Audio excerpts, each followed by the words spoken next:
Good morning friends, welcome back to my channel.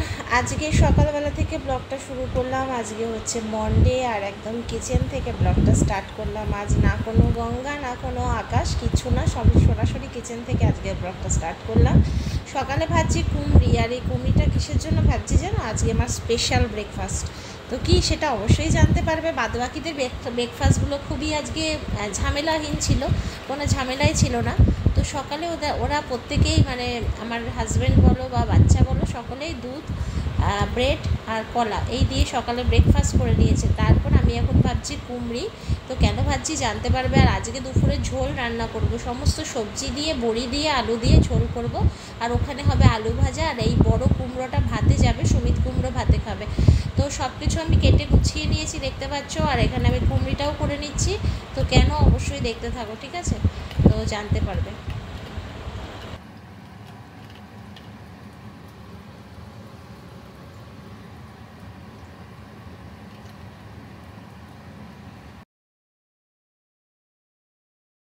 কুমড়ি ভাজতে ভাজতে ছেলের ঘরে এসে দেখি ছেলে হাফ খেয়ে হাফটা রেখে দিয়েছে, বলছে আর খাবো না।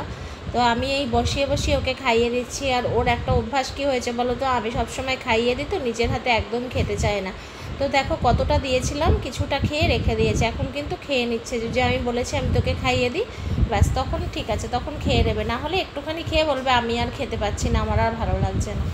এই হচ্ছে অবস্থা। তো ভাগ্যিস আমি কুমড়োটা ভাজতে ভাজতে এসে দেখলাম, না হলে হয়তো খাবারটা করে আমি খাবো। দেখো এখানে জল আছে, দেখেছো?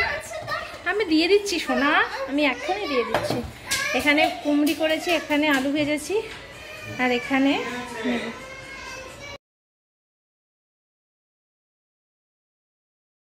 তো সকালে আজকে ব্রেকফাস্টে হচ্ছে পান্তা ভাত। উফ বাপরে বাপ, জিভে জল আসার ব্যাপার পুরো।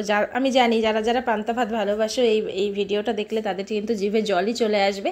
কালকে রাত্রি ইচ্ছা করে একটু বেশি ভাত রান্না করেছিলাম, যে সকালে জল ভাত খাবো। আর সুমিত তো অফিস চলে যাবে, তো সুমিত বললো অফিস যাবে না, তার জন্য ওরা অন্যরকম ব্রেকফাস্ট করলো। আর আমি তো বেশ আলু ভাতে দিয়ে, তারপরে আলু ভাজা দিয়ে, কুমড়ি দিয়ে তোমার জল ভাত হেব্বি লাগে, হেব্বি টেস্টি হয়েছে। কিন্তু পাশে একজন এসে দাঁড়িয়ে পড়েছে, সে নাকি পেট ভরে ব্রেকফাস্ট করেছে, তারপরেও এসে দাঁড়িয়ে পড়েছে। তো সে কে তোমরা দেখতে থাকো, ঠিক আছে? কিছুক্ষণ আগে দুধ পাউরুটি খেয়েছে, দেখো আবার জল ভাত খাবে। আমার মতো জল ভাত খেতে প্রচণ্ড ভালোবাসে।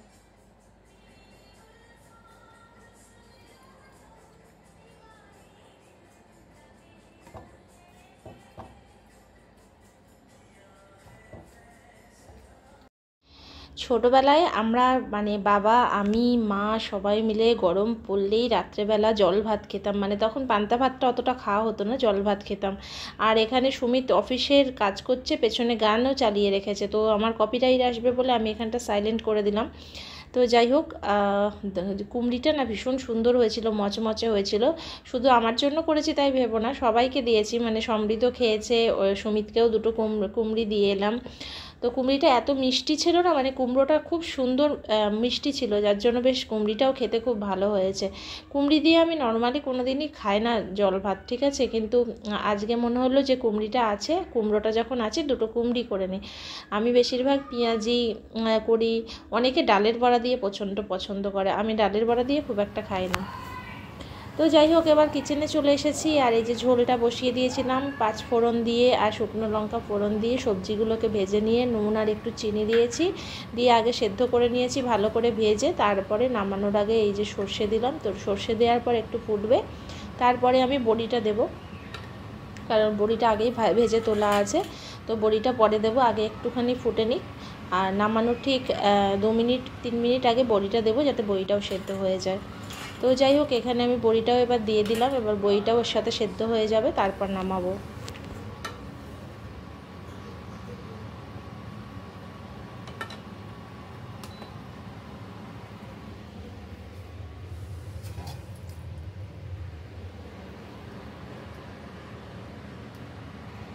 করতে করতে ভাবছি পাখিগুলোকে খেতে দেব। তো বাথরুমে গেছি, গিয়ে ওই দরজাটা খুলেছি, খুলে দাঁড়িয়েছি আমি ওখানে। তো দাঁড়ানোর পরে যা দেখলাম, মানে দেখে রীতিমতো আমার মনটা খারাপ হয়ে গেল, আর কেমন যেন লাগছে একটা। তো কি করব বুঝতে পারলাম না, না ফোন করে না বুঝে আমি জিএলএলকে ফোন করলাম যে ইনস্ট্যান্ট ব্যবস্থা করতে হবে, না হলেই তো প্রবলেম শুরু হয়ে যাবে। তো কি হয়েছে তোমাদের দেখায়। তো এই দেখো, এটা আমার চোখে পড়লো, মানে আমি তো প্রতিদিনই পাখিগুলোকে খেতে দিই, এখানটা আসলেই দিয়ে দিই, তারপর ওরা এসে খায়, ঠিক আছে। আজকে খেতে গিয়ে দেখি, এই দেখো গরমেই হোক বা যেভাবেই হোক একটা পাখি হয়তো বা আগে থেকে অসুস্থও ছিল, তাও হতে পারে। তো এই দেখো একটা পাখি মরে আছে, দেখেছো?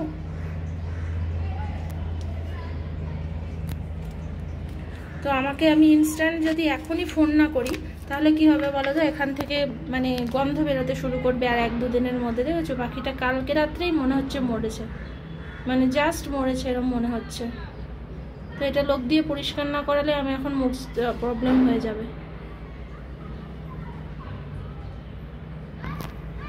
কি সমস্যা বলো তো এগুলো, এমনি সমস্যার শেষ নেই আমাদের, তার মধ্যে আরো সমস্যা এসে জুটেছে।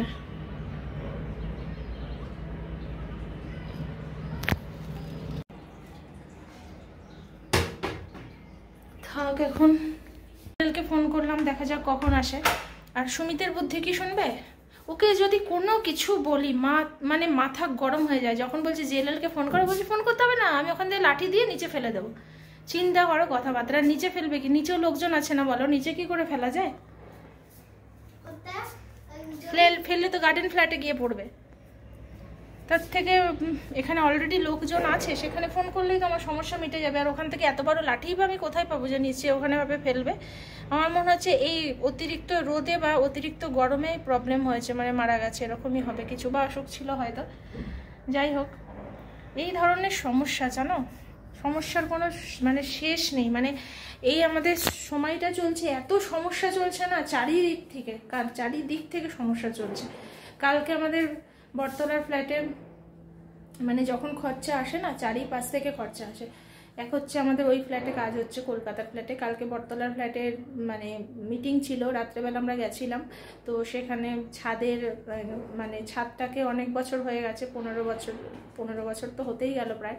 তো ছাদটাকে আবার নতুন করে মানে ঢালাই করা হবে। ঢালাই নটাকে কি বলে, জলছাদ মতো, জলছাদ কাইন্ড অফ কিছু বলে বোধহয়, সেটা করা হবে। তার সঙ্গে মানে এই মানে কিছু না কিছু প্রত্যেকটা ফ্ল্যাটে চলছে এখন আমাদের। তো যাই হোক, সেসব চলছে। আবার শাশুড়ি মাকে নিয়ে একটা প্রবলেম হয়েছে, সেখানেও আবার মনে হচ্ছে ছোটোখাটো একটা অপারেশনের ব্যাপার আছে, সেটা হবে। সামনে আমার মায়ের চোখের অপারেশন আছে, মানে পরপর সব চলছে পরপর, তার মধ্যে আরও এক্সট্রা এসব ঝামেলা।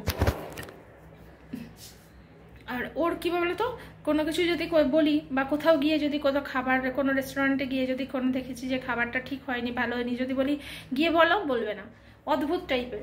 আমি তখন গিয়ে বলি। ইউএসএতে একবার কি হয়েছিল জানো তো, আমরা ম্যাকডিতে গেছিলাম বার্গার খেতে। তো সেই বার্গারটার ভেতরে যে চিকেনটা ছিল সেটা না ওরা খুব একটা মানে ফ্রাই করেনি নাকি কি জানি না, চিকেনের ভেতরের যে ব্যাপারটা সেটা ছিল না, মানে অন্য রকম ছিল। তারপর আমি যখন বলছি যাও গিয়ে কমপ্লেন করবে না, বলছি ছেড়ে দাও, দরকার নেই, খেতে হবে না, চলো। আমি বললাম না আমি যাবো।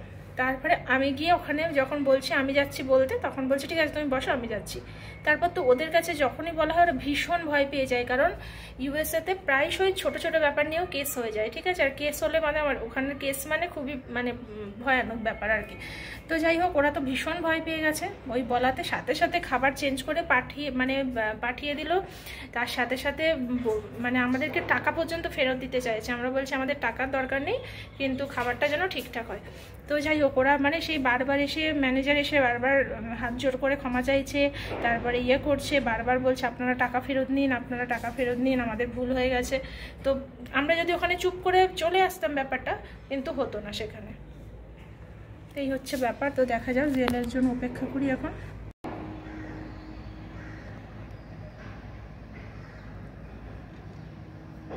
আমার খুবই ভালো লাগে পাখি, জানো তো, পাখিরা এসে বসে আমার ওখানটা, এসে বসলে আমি ওদেরকে ভাত দিই, মুড়ি দিই, আমার ভীষণ ভালো লাগে।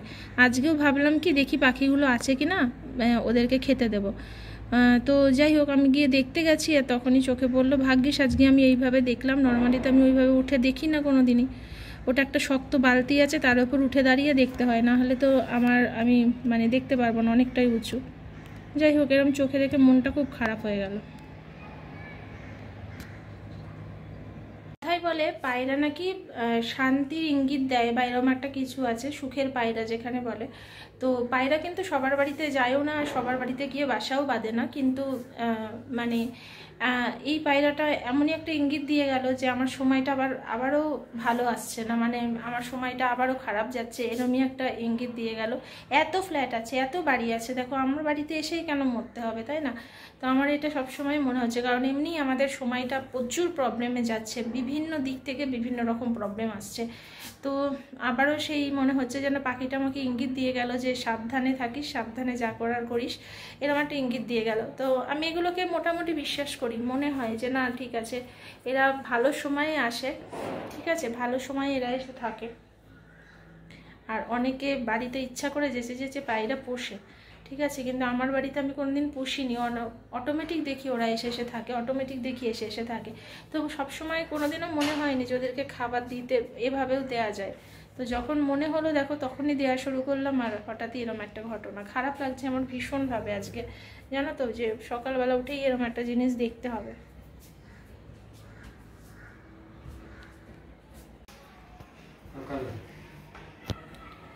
हाँ थोड़ा जल्दी कीजिए। अभी नहीं गम कहेगा, ठीक है? हाँ बोल रहे अभी नहीं गंदा मत बोलेगा, अभी तो अभी मरा हमारा नहीं, ऐसा नहीं। हाँ थोड़ा जल्दी कीजिए क्योंकि घर में बच्चा है ना। ठीक है ठीक है।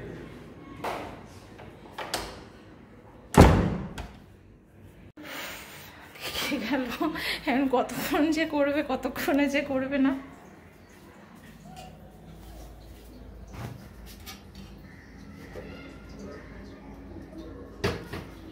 এটা লাগিয়ে দিলাম, না হলে কি হবে, আবার অন্য পাখি যদি এসে ঢুকে যায় তখন প্রবলেম হয়ে যাবে, এর ভেতর থেকে আর বের করতে পারবো না।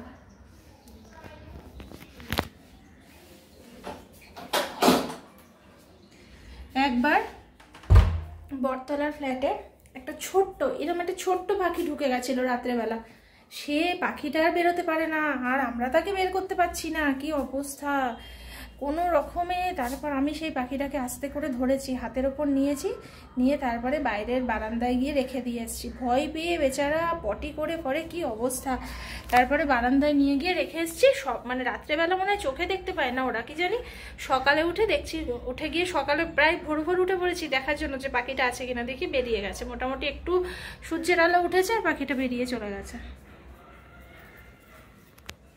জীবনের সব থেকে মানে সত্যিটা কি জানো, আমাদের যতই কাছের জিনিস হোক, আমাদের যতই প্রিয় জিনিস হোক, সে যতক্ষণ বেঁচে থাকে ততক্ষণ ঠিক আছে, কিন্তু যখনই সে মরে যায় তখন আমরা ইচ্ছা করলেও আমরা রাখতে পারি না, বা ইচ্ছা করলেও আমরা মনে করি কখন তাকে দাহ করা হবে বা কখন তাকে সমাধিস্থ করা হবে, এটা আমরা সবসময় ভাবি। যেমন ধরো আমি এত পাখি পছন্দ করি, কিন্তু দেখো এই যে পাখিটা পড়ে আছে, প্রত্যেক দিন আমি মানে ক্যামেরা ধরতে যাই যে পাখিদেরকে তুলবো, কিন্তু একদিনও তুলতে পারি না, ঠিক আছে, কিন্তু আজকে এমন একটা নিদর্শন যে দেখো শুয়ে আছে, কিন্তু আমি গিয়ে আমার ইচ্ছা করছে না গিয়ে আমি ওখানে গিয়ে ক্যামেরা করি, মনে হচ্ছে কখন ওকে নিয়ে যাবে এখান থেকে, কখন নিয়ে যাবে।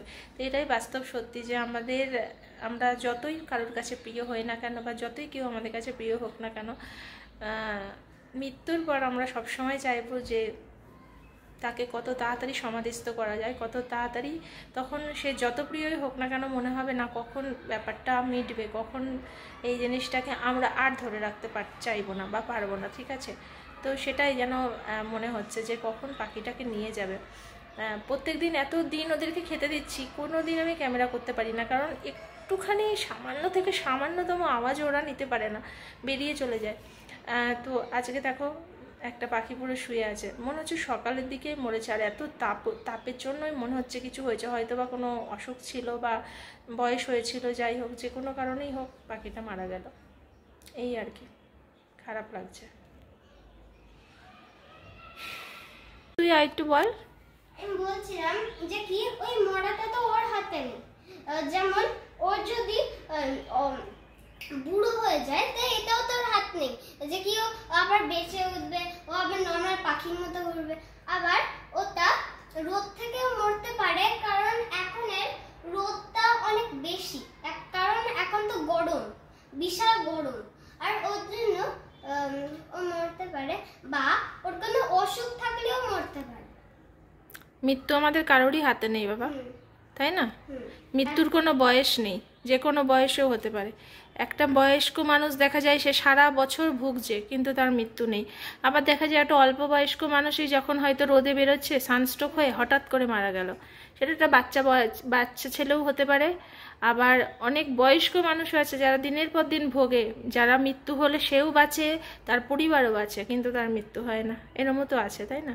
তাই মৃত্যুটা আমাদের কারোরই হাতে নেই। এত কি ভগবান কৃষ্ণকেও যেতে হয়েছিল এই পৃথিবীতে। এক্স্যাক্টলি, ভগবান কৃষ্ণকেও যেতে হয়েছে। পৃথিবীতে যত মহাপুরুষ এসেছে প্রত্যেককেই যেতে হয়েছে, কারণ এই পৃথিবীতে আমরা কেউই স্থায়ী নয়, সবাই এসছি কিছুদিনের জন্য, তাই তো? এটাই সত্যি। সে যত টাকার ওপরই বসে থাকুক না কেন, কারোর ক্ষমতা নেই বাঁচানোর। যে মরে সে আবার জন্ম হয়, আবার জন্ম হয় সে আবার মরেও। ঠিক তাই, কত কিছু জানে আমার বাবা।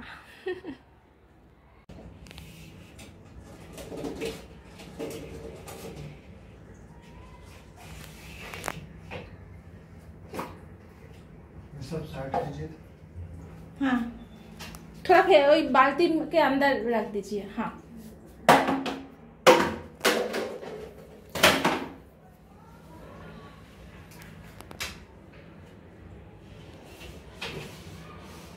हाँ তুই যাচ্ছিস, তুই ভেতরে কেন ঢুকছিস?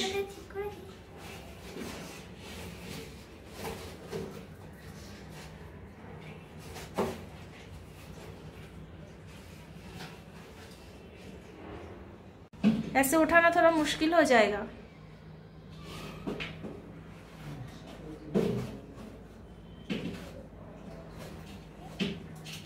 মোটামুটি আমি ফোন করার পরে 5 মিনিটের মধ্যে ছেলেটাকে পাঠিয়ে দিয়েছিল। তারপর আমি যখন ছেলেটাকে বললাম যে বাড়িতে বাচ্চা আছে একটু তাড়াতাড়ি করে দাও, তো ও মোটামুটি তার 10-15 মিনিটের মধ্যে এসেই দেখো কাজটা করে দিয়েছে। তো এটাই হচ্ছে কথা, আমি যখন সেই এমন একটা জায়গায় থাকি যেখানে সুবিধাগুলো আছে, তাহলে আমি কেন ওয়েট করব, তাই না? দেখো সুমিত কিন্তু কিছুই জানে না, অফিসের কাজ করছে বসে, আর এখানে আমাদের কাজটা হয়ে গেল। তো চলো আজকে এখানেই শেষ করছি আজকের ব্লগটা, আর বাড়াতে ভালো লাগবে।